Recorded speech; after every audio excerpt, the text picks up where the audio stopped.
L'Iran est un théâtre prophétique majeur dans la prophétie biblique concernant Israël. Daniel était à Suse, la capitale d'Élam. Et c'est là qu'il a eu la vision qui se rapporte au temps de la fin.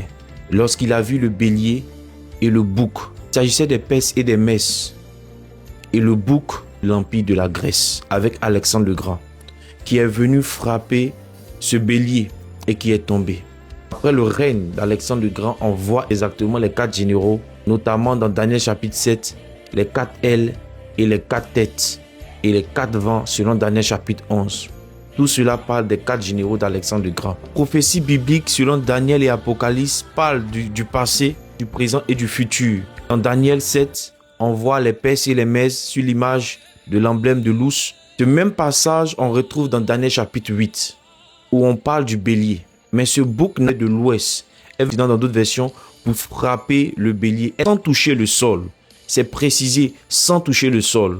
Dans le temps actuel, on nous parle des États-Unis qui font partie de l'Occident avec l'OTAN, de l'Angleterre qu'est née la nation américaine. Dans Apocalypse 12, où les 2 ailes du grand aigle furent données à la femme. La femme en question, c'est Israël, et l'aigle comme emblème les États-Unis qui viendront secourir Israël. Et c'est ce que nous sommes en train de constater dans ce temps de la fin.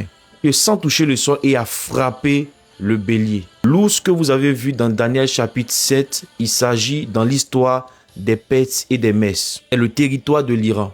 Il ne s'agit pas seulement de la Russie. Dans les temps de la fin, une coalition entre la Russie et l'Iran. Donc Dieu avait annoncé ces choses depuis le départ. On voit en même temps dans Daniel chapitre 10, le prince de Perse l'a empêché. Il a fallu Michaël pour l'aider afin qu'il livre le message à Daniel. Cette vision, il a eu sur le territoire de l'Iran. Une guerre allait éclater. Et dans Daniel 12, la Bible dit que l'ange Michaël allait tenir ferme pour les enfants de ton peuple Israël. Cette prophétie perdue dans le temps, qui est Élam. Dans notre temps actuel, il s'agit du territoire de l'Iran. Dieu annonce par le prophète Jérémie, dans Jérémie 49, qu'il allait briser ce qui fait la force de l'Iran.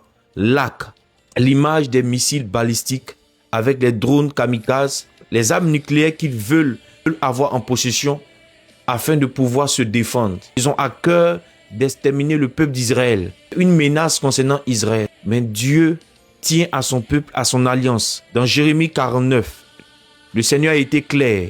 La destruction de cette puissance.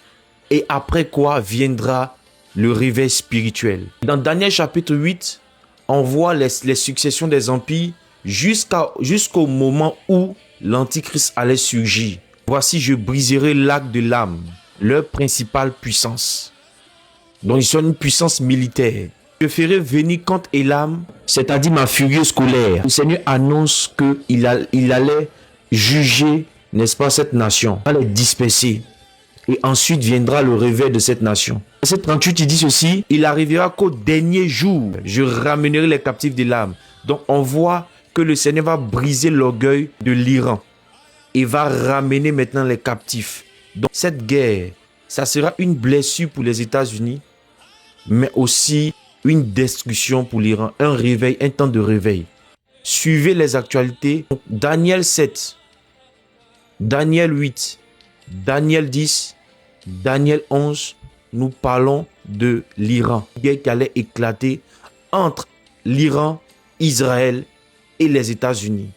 Mais Dieu annonce le jugement stratégique, une dispersion dans les nations, puis le réveil. Daniel 11, l'aboutissement de ces choses après cette guerre, c'est là que l'Antichrist allait surgir. C'est un signe de la prophétie de Daniel qui est en train de s'accomplir sous nos yeux. Est-ce que nous avons encore du temps?